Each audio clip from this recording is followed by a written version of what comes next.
Hoy estamos con la cápsula de química nombrada Las características de los materiales. En esta sesión vamos a abordar los siguientes subtemas: propiedades de los materiales, cambios físicos y químicos, propiedades físicas y caracterización de las sustancias, la conservación de la masa en los cambios físicos y químicos y la diversidad de las sustancias y los métodos de separación. Recordarás que el término química involucra el concepto de materia. Por lo tanto, la materia, entendida como todo aquello que ocupa un lugar en el espacio, posee diferentes características. Algunas de ellas referidas a lo que tiene que ver con ciertos cambios que pueden presentar, estos categorizados como físicos y químicos. ¿Cuál es la diferencia entre ambos? Los cambios físicos son aquellos donde la naturaleza química fundamental de la materia no se altera para nada.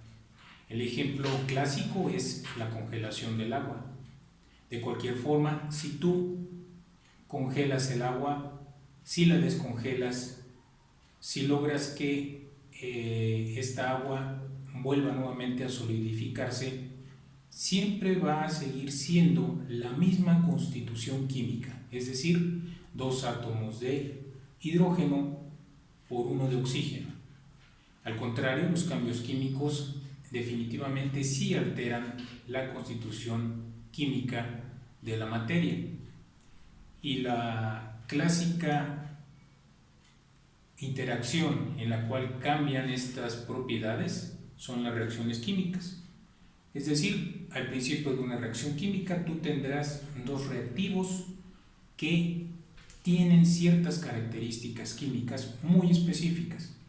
Después de hacerlas reaccionar, vas a conseguir un producto que tendrá características químicas muy distintas a los reactivos que la formaron.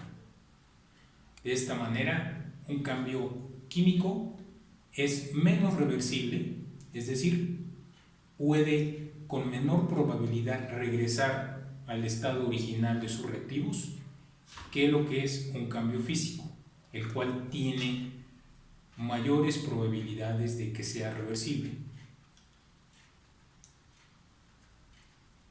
Para poder entender cuáles serían estas propiedades que pueden o no pueden cambiar, definitivamente tenemos que analizar lo que serían las propiedades generales y particulares de la materia.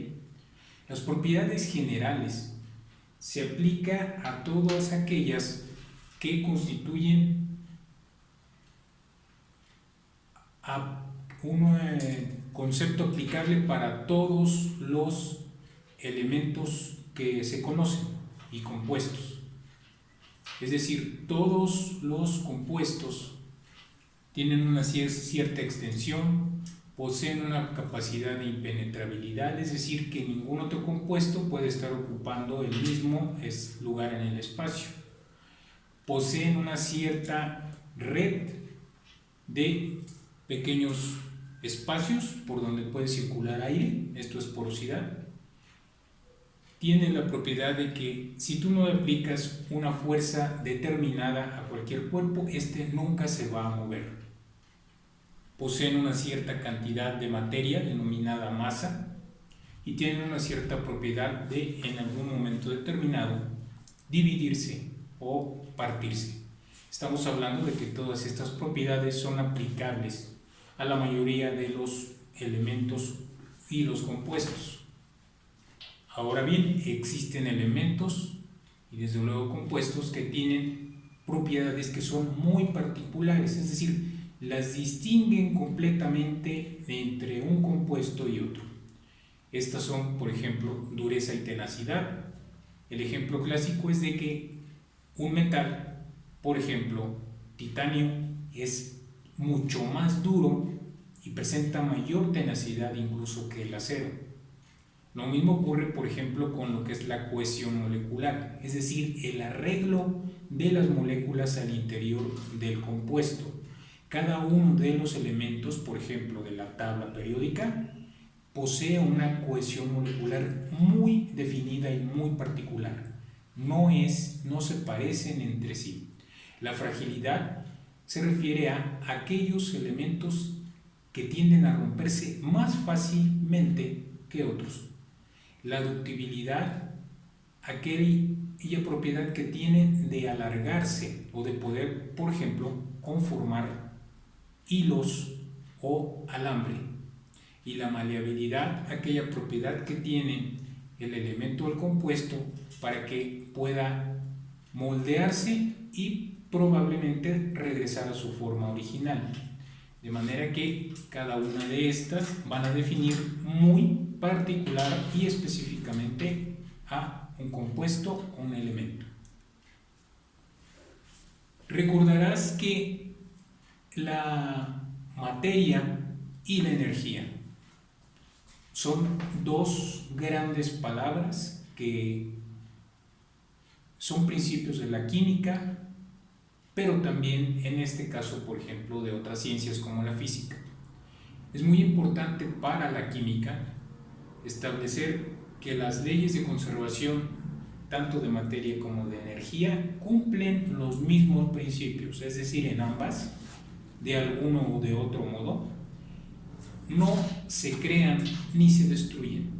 Siempre va a haber una transformación.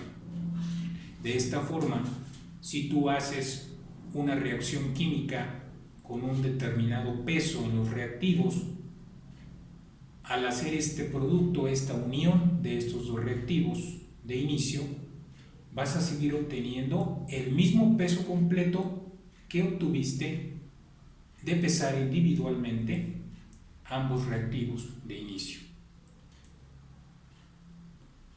Para la materia es indispensable conocer la forma en que interactúan los diferentes elementos.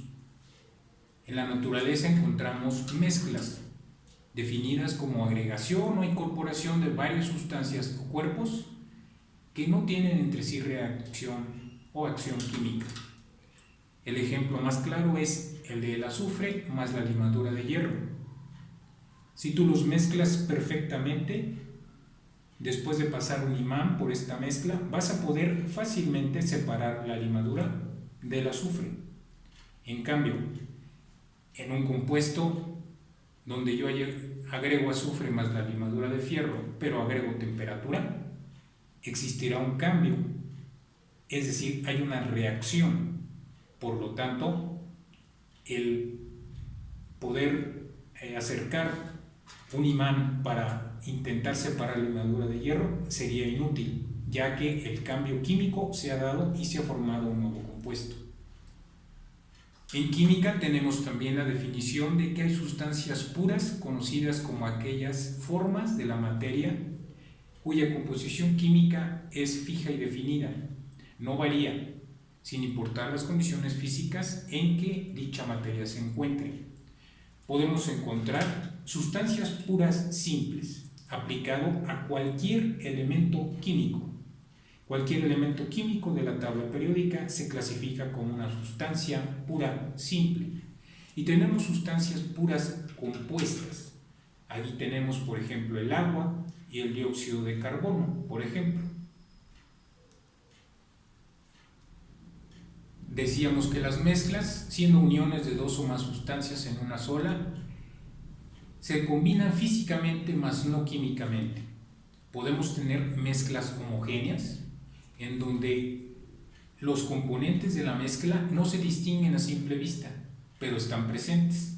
El caso, por ejemplo, del agua con la sal, el cemento, la sangre. Y en las mezclas heterogéneas es fácilmente distinguible esta mezcla de componentes. Por ejemplo, la grava, el confeti y la mezcla que podemos observar del agua con el aceite. Ahora bien, es posible por métodos físicos separar, como lo dije, una mezcla, ya que tiene una mayor propiedad de ser reversible de acuerdo a lo que te mencioné. Algunos de los métodos físicos para poder separar las mezclas serían, por ejemplo, la decantación, aquella donde en un recipiente tienes dos líquidos que no se mezclaron, por lo tanto al vaciar uno con mucho cuidado puedo dejar lo que queda en el fondo del recipiente y con esto puedo separar la primera capa que tengo, por ejemplo el agua, y al final me queda en el fondo el aceite. Destilación es un método que sirve para separar líquidos que se pueden mezclar entre sí, pero sus temperaturas a las cuales hierven son muy distintas. Ahí tenemos, por ejemplo, el agua con el alcohol. Otro caso sería, por ejemplo, el agua con la acetona y el agua, por ejemplo, con algún otro solvente como el thinner. En la filtración, desde luego, usamos un dispositivo regularmente que nos presenta ciertos poros y que nos permiten retener ciertas partículas que estaban suspendidas en el líquido inicial. Por ejemplo, arena o restos, por ejemplo, de grava en una solución acuosa.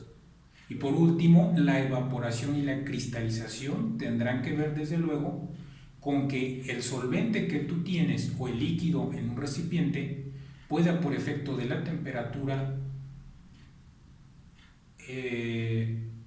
evaporarse para que de esta manera te queden al final la deposición de los sólidos.